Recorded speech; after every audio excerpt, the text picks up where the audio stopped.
अस्सलाम वालेकुम everyone. Dear students, last class में हमने जो बात शुरू की थी वो we started from kinds of cheques. Sorry, we started from credit instrument और we ended on essentials of cheque, जो कि इस वक्त आपकी स्क्रीन पर आपको नजर आ रहा है। पिछली क्लास हमारी सेकेंड ईयर बैंकिंग की यहीं पर एंड हमने की थी कि इसेंशियल्स ऑफ चेक्स क्या क्या होते हैं। तो आज बेसिकली जो हम अपना टॉपिक स्टार्ट करेंगे वो हम स्टार्ट करेंगे काइंड्स ऑफ चेक्स से। ठीक है जी, काइंड्स ऑफ चेक्स। भाई, एक चेक जो होता है वो मुख्तलिफ काइंड्स का होता है। सबसे पहला है ऑर्डर चेक। अच्छा, a cheque is an unconditional order. हर चेक, जितने भी चेक्स होते हैं वो ऑर्डर चेक होते हैं, यानी कि उसमें हुक्म दिया जा रहा होता है, हुक्मिया होते हैं जितने भी चेक्स होते हैं। ठीक है जी, आवाज थोड़ी कम, आगे बाहर जाके बात करें। Order check is which is expressed to be so payable, or which is expressed to be payable to a particular person without containing words prohibiting transfer or indicating that it will not be transferable. ठीक है जी। Order check क्या होता है? एक ऐसा check होता है जिसमें एक खास बंदे का नाम लिखा हुआ होता है, पर्टिकुलर पर्सन का, और लेकिन उसमें ये नहीं लिखा हुआ होता, यानी कि without containing words prohibiting transfer, यानी कि उसमें उसको ट्रांसफर करने से, किसी और के नाम पर ट्रांसफर करने से मना भी नहीं किया गया होता। यानी अगर वो चेक वो किसी और को भी देना चाहे तो वो चेक किसी और को भी दे सकता है। ठीक है जी। अच्छा, तो एक ऑर्डर चेक क्या होता है? नंबर वन, किसी के नाम पर होता है, अगर वो चाहे तो किसी और के नाम पर वो ट्रांसफर कर सकता है। लेकिन ये चेक ओपन चेक नहीं होता, यानी कि बेनामी चेक नहीं होता। इस पर किसी ना किसी का नाम लिखा हुआ होता है, और अगर फिर वो किसी और के नाम पे ट्रांसफर करना चाहे तो वो एक लेटर साथ में लगा सकता है जिसके जरिए वो किसी और को ये हैंड ओवर कर सकता है। Now the next is open cheque. Open cheque क्या होता है? They are payable in cash at the counter of the bank to the bearer of the cheque. ठीक है जी, they are payable at the counter of the bank to the bearer of the cheque. तो भाई, open cheque क्या होता है? Open check ये होता है कि वो बैंक के काउंटर पर कैश हो जाता है, और कोई भी उसको लेकर जाएगा तो वो कैश हो जाएगा, उसके लिए कोई कैद नहीं होती। ऐसा नहीं है कि भाई वो फला बंदा करेगा तो फला बंदा नहीं करेगा, ऐसा नहीं। They are payable in the cash at the counter of the bank to the bearer of the cheque. Bearer of the cheque किसे कहते हैं? वो बंदा जिसके हाथ में चेक होता है उसको बेरर ऑफ द चेक कहा जाता है। यानी कि वो कोई भी हो सकता है, मैं भी हो सकता हूँ, आप भी हो सकते हैं, कोई भी हो सकता है। उसके लिए किसी किस्म की कोई शर्त नहीं होती तो कि ये होना चाहिए या वो होना चाहिए तो फला होना चाहिए, इस तरह की भी कोई शर्त उसमें शामिल नहीं होती। तो बेटा, ये क्या होता है? ये ओपन चेक होता है। ठीक है ना? अच्छा, तो दो चेक कभी मैंने बताया, तीसरा बताऊंगा। एक सीक्वेंस अपने जहन में मेंटेन करें। नंबर वन, ऑर्डर चेक, जिस पर किसी का नाम होता है लेकिन वो किसी और के नाम पर ट्रांसफर भी हो सकता है। ओपन चेक, जिस पर किसी का नाम नहीं हो सकता, जो भी उसको काउंटर पर लेकर जाएगा उसको पैसे मिल जाएंगे। अब तीसरा मैं बता रहा हूँ, cross cheque. These type of check are not cashed at the counter, but which can be collected only by a bank from the drawer bank. Cross cheque क्या होता है? क्रॉस चेक कभी भी काउंटर पर कैश नहीं हो सकता। Cross check की सबसे पहली खासियत क्या है कि कभी भी काउंटर पर कैश नहीं हो सकता, बल्कि इसमें क्या होता है? इसमें ये होता है कि एक अकाउंट से दूसरे अकाउंट में ट्रांसफर हो सकता है। ये काउंटर पर कैश नहीं हो सकता, लेकिन एक अकाउंट से दूसरे अकाउंट में ट्रांसफर हो सकता है। इसके अंदर दो बैंक्स शामिल हो जाते हैं। ठीक है जी, एक ड्रॉवर होता है और एक ड्रॉई होता है। ठीक है जी। तो इसमें क्या लिखा हुआ है? These types of cheques are not cash at the counter but which can be collected only by a bank from the drawer bank. एक बैंक दूसरे ड्रॉवर, यानी कि जिससे निकल रहे हैं पैसे, उससे ये कलेक्ट कर सकता है। But these days But these days, an individual can also draw a cross check from the purpose of safety and security in certain cases. अच्छा, अब इसमें क्या होता है कि क्रॉस चेक की क्रॉसिंग खत्म कर दी जाती है। अब क्रॉस चेक होता है कैसे? दो पैरेलल लाइन ड्रॉ हुई हुई होती, वो भी मैं आपको दिखाता हूँ ना। ठीक है। अच्छा, bearer check. Bearer check, a bearer check is that which can be cash for the bank, which can be cashed for the bank. तो बेरर कैश बेरर चेक किसे कहते हैं? बेरर चेक का बताया कि बेरर चेक वो check होता है, a bearer check is that which can be cashed for the bank by the bearer of the check. Any person who is in possession of a bearer check can cash it without any difficulty. और कोई भी बंदा जो जिसके पास bearer check होता है वो उसको कैश कर सकता है विदाउट एनी डिफिकल्टी, बगैर किसी किस्म की परेशानी के उसको कैश कर सकता है। एक बेरर चेक कैश हो सकता है बगैर किसी डिफिकल्टी के। ठीक है जी।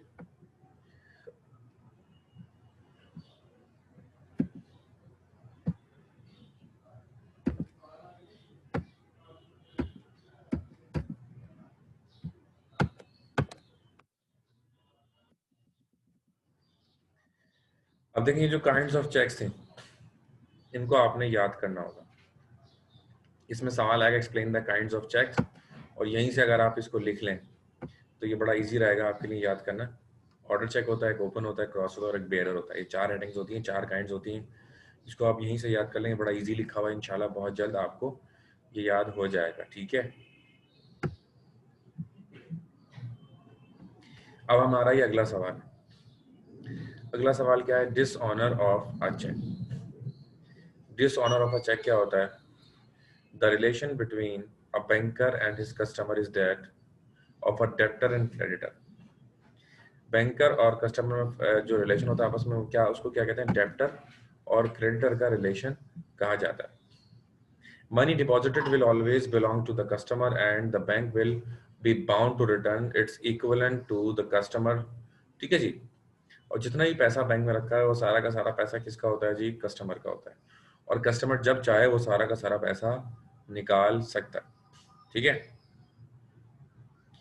And the bank will be bound to return its equivalent to the customer. और बैंक बाउंड है इसका इक्विवेलेंट डिलीवर करने के लिए किसको? कस्टमर को। और any other person to his order, और किसी और को भी दे सकता है to his order. But in certain cases a banker refuses to honour his customer cheque. लेकिन कुछ ऐसे हालात हो जाते हैं, देखिए मैंने क्या कहा कि बैंक लायबल है, बैंक जिम्मेदार है पैसे अदा करने के लिए। जो कस्टमर के पैसे हैं, कस्टमर चेक देगा, जितने पैसे उसके अकाउंट में है वो सारे के सारे पैसे देने का जिम्मेदार है बैंक। लेकिन इसमें क्या बात कर दी गई कि कुछ ऐसे हालात हो सकते हैं, कुछ ऐसी सिचुएशंस हो सकती हैं जिसके अंदर बैंक पैसे देने से मना कर दे। बैंक के सामने चेक पेश किया जाए लेकिन बैंक क्या करते हैं? रिफ्यूज करते कि भाई मैं ये चेक कबूल नहीं करा। When the payment of the cheque is refused by a bank, जब एक चेक की पेमेंट रिफ्यूज कर दी जाए बैंक की तरफ से, it is said to be dishonoured. ठीक है जी। It is said to be dishonoured यानी कि फिर वो क्या कहलाएगा? वो डिसऑनर ऑफ अ चेक कहलाएगा। अच्छा जी, रीजन फॉर डिसऑनर क्या है जी? Number 1, a check may be dishonored under the following circumstances. A check may be dishonored under the following circumstances. Number 1, when the balance to credit of the customer is insufficient to meet the check. When the balance or when the balance to the credit of the customer is insufficient to meet the check. इसको कहते हैं fund insufficient. Fund insufficient का मतलब क्या है? कि भाई account में पैसे इतने नहीं जितने का आपने चेक इशू कर दिया। आपके अकाउंट में पड़े हुए 5 लाख और आपने चेक इशू कर दिया 10 लाख रुपए का। आपके अकाउंट में 5 लाख रुपए थे, आपने चेक 10 लाख रुपए का इशू कर दिया, इसलिए अब वो चेक कैश नहीं हो सकता क्योंकि आपने एक ज्यादा अमाउंट का चेक इशू कर दिया है जितने पैसे आपके अकाउंट में मौजूद नहीं थे। क्योंकि आपने ज्यादा अमाउंट का चेक इशू कर दिया है इसलिए वो चेक कैश नहीं होगा। ठीक है जी। इसको क्या कहते हैं जी? फंड इनसफिशिएंट कहते हैं। अमीन खालिद की बुक मैंने आप लोगों से कहा था लेने के लिए, उसके अंदर डिसऑनर ऑफ द चेक के नाम से, रीजंस ऑफ डिसऑनर के नाम से बहुत सारी हेडिंग्स हैं, वहां से इसको आप याद करेंगे। ठीक है। अच्छा, सैटरडे को मैं इंशाल्लाह 2 कमर्शियल ज्योग्राफी की वीडियोस भेजूंगा आपको, लास्ट वीक क्योंकि नहीं भेजी थी मैंने। ठीक है। When the money deposited cannot be withdrawn on demand in case of fixed deposit। इसके अलावा आपका चेक कैश क्यों नहीं होगा? मिसाल के तौर पर आपने वो फिक्स करवा दिए थे, आपने जब पैसे 1 साल के लिए फिक्स करवा दिए थे, अगर आप 3 महीने बाद वो पैसे निकलवाने की कोशिश करते हैं, भाई पैसे आपने जमा करवाए 1 साल के लिए, 3 महीने बाद ही आपको किसी भी किस्म की जरूरत पड़ गई, 3 महीने बाद अगर आपको किसी भी किस्म की जरूरत पड़ जाती है तो, और अगर आप वो पैसे निकलवाने के लिए चेक इशू करते हैं तो वो चेक ऐसे आसानी से कैश नहीं होगा, बल्कि उसका तरीका है आप लेटर लिखोगे, एप्लीकेशन लिखोगे बैंक को कि भाई ये इसको कैश करो वगैरह वगैरह, तो तब जाकर वो कैश होगा। ठीक है जी। तो फिक्स डिपॉजिट में वो नहीं होता है कि वैसे तो नहीं करवाते लोग, लेकिन इन केस ऑफ इमरजेंसी पैसे निकल भी सकते हैं, लेकिन उसका एक प्रोसीजर है that will have to be followed by the customer. Customer क्या करेगा, उस पूरे को फॉलो करेगा। नंबर 3 क्या है, when the customer closes the account before the cheque is presented for encashment. भाई ऐसा क्या होता है कि आपको पता है कि भाई जहाँ इंसान है ना वहाँ फ्रॉड भी है, बहुत सारे लोग फ्रॉड ही होते हैं। अब वो फ्रॉड किस तरह करते हैं कि उनके अकाउंट में पैसे होते नहीं हैं और वो चेक इशू कर देते हैं। अब अगर किसी बंदे के अकाउंट में कैश मतलब नहीं है, ठीक है जी, अब किसी के पास अगर पैसे नहीं थे और उसके बावजूद अगर वो भाई पैसे थे नहीं और उसके बावजूद अगर वो कर रहा है भाई कैश करवाने की कोशिश कर रहा है, तो ये दिस इज यूजलेस। आ रही है आपके पास में? तो होता ये कि अकाउंट क्लोज करवा दिया था हमने पहले ही, और अकाउंट क्लोज करने के बाद अब हम ये कह रहे हैं कि भाई आ जाओ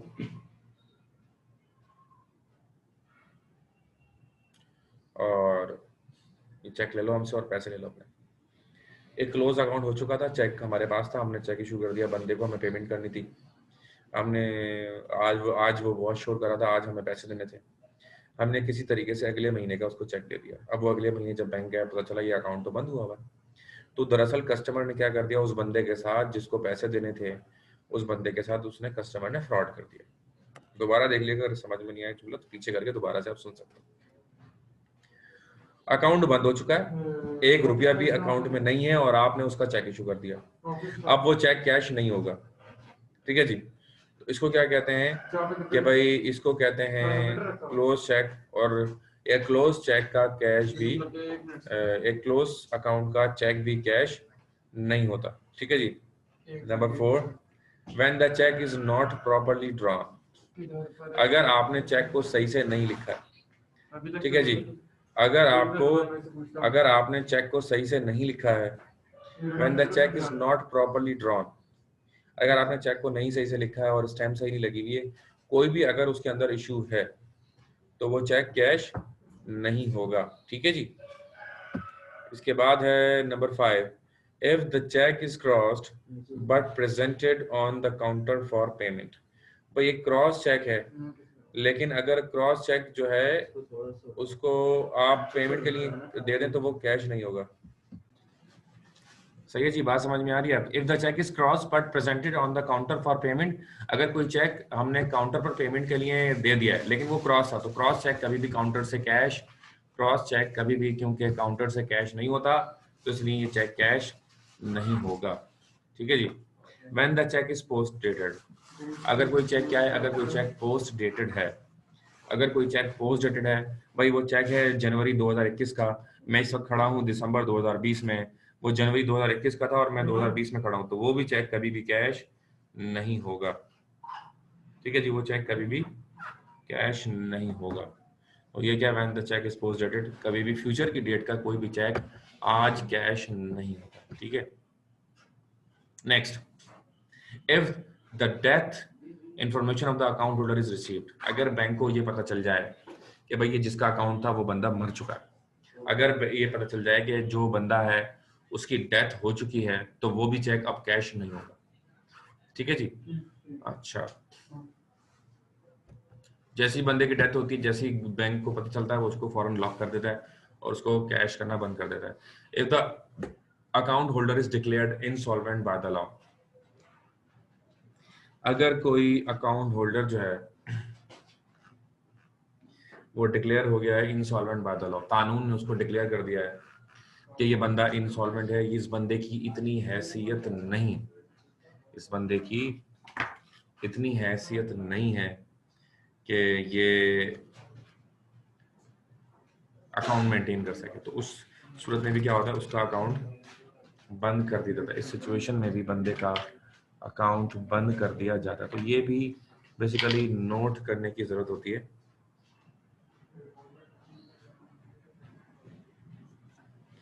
कि वो बंदा है क्या और कहीं इंसॉल्वेंट तो नहीं है। वो इंसॉल्वेंट जब होता है तो कोर्ट ऑर्डर देता है कि दिस पर्सन इज इंसॉल्वेंट और उसका अकाउंट बंद कर देना चाहिए। If the account holder has stop the payment, भाई मैंने किसी को फ्यूचर का चेक दिया एक वादे के ऊपर कि अगर आप मेरा ये काम करेंगे तो मैं आपको पेमेंट दूंगा, उसने वो काम नहीं किया तो हमारे पास भी इख्तियार है कि हम जानबूझकर वो पेमेंट रुकवा सकते हैं। अब पेमेंट रुकवाने के लिए क्या करना पड़ता है? पेमेंट रुकवाने के लिए हमें एक फॉर्मेट होता है स्टॉप पेमेंट का ना, हर बैंक का एक अपना फॉर्मेट होता है स्टॉप पेमेंट का। हम वो स्टॉप पेमेंट का जो फॉर्मेट है वो भरेंगे और उस स्टॉप पेमेंट का फॉर्मेट भरते ही हमारे वो चेक क्या हो जाएगा, पेमेंट रुक जाएगी। और अगर पेमेंट रुकने के बाद वो बंदा आएगा या वो बंदा बैंक लेकर जाएगा चेक या वो जमा कराएगा तो वो चेक कैश नहीं होगा। ठीक है जी। If the signature on the cheque is different from the specimen signature, देखें जब अकाउंट खुलता है, मैंने आपको प्रोसीजर ऑफ अकाउंट वाली वीडियो भी मेरी यूट्यूब के चैनल पर पड़ी हुई है, ठीक है ना, तो आप वो देख सकते हैं दोबारा अगर आपने नहीं देखी अभी तक। तो उसमें क्या है, उसमें ये है कि एक बात मैं आपको देखें, कोई भी अगर आपका सवाल है आप मुझसे रब्ता कर सकते हैं इस नंबर पर, और आप बॉयज़ स्पेशली व्हाट्सएप अपने ग्रुप को एक्टिव करें। गर्ल्स भी अगर कोई भी सवाल आप मेरे इस नंबर पर मुझसे रब्ता कर सकते हैं। इसके अलावा हमारा जो चैनल है Karachi education forum, Karachi education forum के नाम से हमारा फेसबुक पर पेज भी है और हमारा जो है यूट्यूब पर चैनल भी है। तो यूट्यूब पर चैनल उसमें बहुत सारी वीडियोस पड़ी हुई हैं, ठीक है जी। वहाँ से भी आप बहुत सारी वीडियोस अकाउंटिंग अपने मुख्तलिफ सब्जेक्ट्स की देख सकते हैं, ठीक है ना। मेरी सारी वीडियोस जो भी मैं लेक्चर आपको ले रहा हूँ वो रिकॉर्ड करके मैं वहाँ भी अपलोड कर रहा हूँ, क्योंकि मोबाइल में जैसे जगह ख़त्म हो जाएगी आप डिलीट कर देंगे तो वहाँ पे आप यूट्यूब पे जाकर एनी टाइम किसी भी वक्त देख सकते हैं, ठीक है। The signature on the cheque is different from the specimen signature, ठीक है जी। जो सिग्नेचर जो है वो अगर डिफरेंट है, जब अकाउंट खुलता है तो मैं क्या बता रहा था, जब अकाउंट खुलता है ना तो स्पेसिमेन सिग्नेचर ले आता है, यानी कि भाई ये अब वो इस सिग्नेचर लेकर अपने पास रिकॉर्ड में बैंक रख लेता है।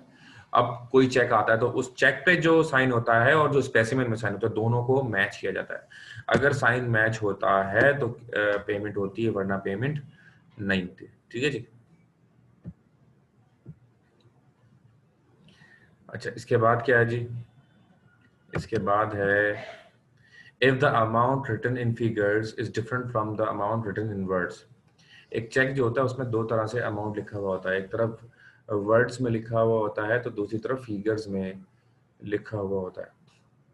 और अगर वर्ड्स और फिगर्स में अगर डिफरेंस हो जाए, ठीक है जी, वर्ड्स में अलग हो और फिगर्स में अलग हो, तो वहाँ से क्या आ जाता है, वहाँ से एक इशू ये आ जाता है कि वो चेक कैश नहीं होता है।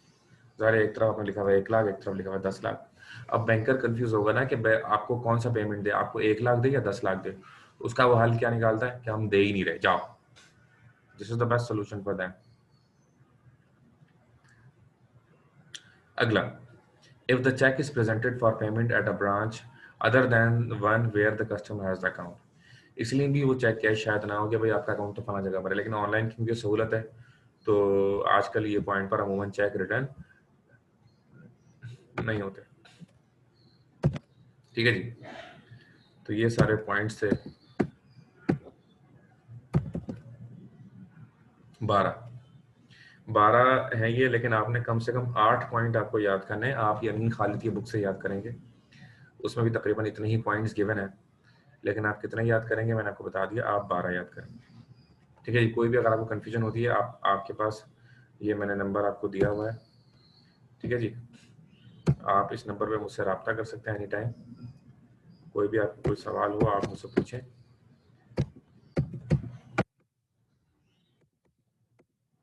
ठीक है जी। ये नंबर आपके सामने है और इसके अलावा वीडियोस आपको रिपीट देखनी है, कोई वीडियो आपसे मिस हो गई, वो सारी वीडियोस यूट्यूब पर इस नाम से जो चैनल है उस पर आपको मिल जाएंगी, इसको भी आप सब्सक्राइब कर सकते हैं।